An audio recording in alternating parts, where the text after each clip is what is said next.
Welcome back, family. This is your boy AD. I don't know why I like to clap. Anyway, welcome back. This is your boy AD. For all you smart and intelligent folks out there, listen, that just simply means.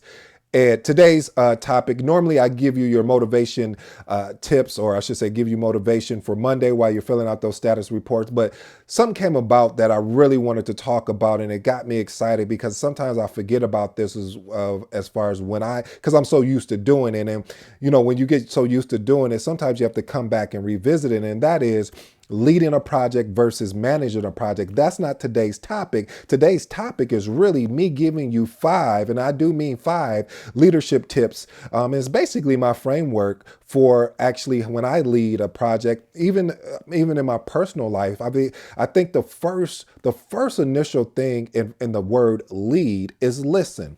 I don't know how many times, family, that I've been part of meetings and the person who has the seniority within that team sometimes will, let's say a problem comes on the table, and right away they're the one that gives the solution instead of allowing the team to kind of work through it and then give the feedback. Because what happens if you have someone on your team that's an introvert, basically somebody that is kind of quiet and you really have to call on, or you really have to pull them out their shell. And it's not that they don't want to give an answer, they're just kind of shy. And so if you're giving answers and solving problems before just hearing everyone out and listening, then you have a risk of not really solving the problem or getting to the root of what is actually going on. You see, I said that, the root, because a lot of times, family, we always want to do this surface layer of solving problems, and no, we need to go deep. We need to go talk to this root and see what's going on. And the my other part of this acronym is E. So E is for me is evolve. As you can see, I got a book behind me. It is called, I think, Leadership on the Line. And it's not about the book. It's about the whole point of being able to grow as a leader.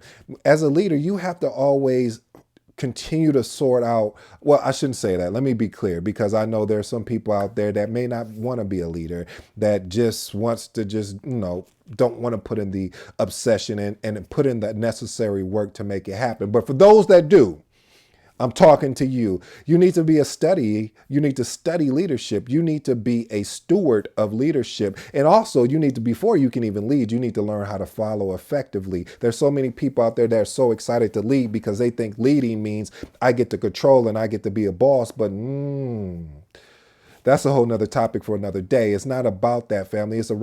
When you're in leadership, you're wanting to evolve, you wanting to grow, because you want to help the person that you're leading, whether that's your direct report, whether it is your project team, whatever that is, to grow, and emphasize on the fact that you're pushing to help them grow and become better than they were yesterday.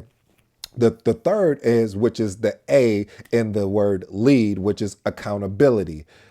As a leader, you have to have those difficult conversations. There's a book out there called Crucial Conversations, and one of the things that I understand is a lot of times people don't like conflict. And as a project manager, you have to be open arms and embracing conflict. Now, let me explain something. All conflict is not bad. It's the perception of what it is. If you told me you were going to have this particular widget or this particular item done at a certain time and you didn't finish, well, I need to hold you accountable. I need to find out why you didn't finish.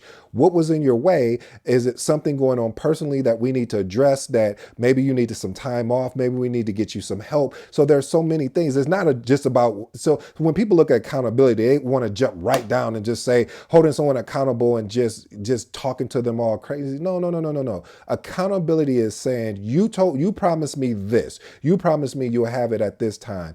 And now that you didn't deliver, you and I need to have a conversation to understand what happened. Is this something personal going on in your life that's affecting your deliverable, or is just that you really just didn't take the time to make this happen? If that's the case, family, you have to have these tough conversations, as they say. And as you grow as a project manager, these conversations they become less and less tough, because of the fact that you understand that you're really there to support and serve the team. The last and final, as in the word lead, for me is decide. Let me say this, family. I'm gonna be gentle when I say this.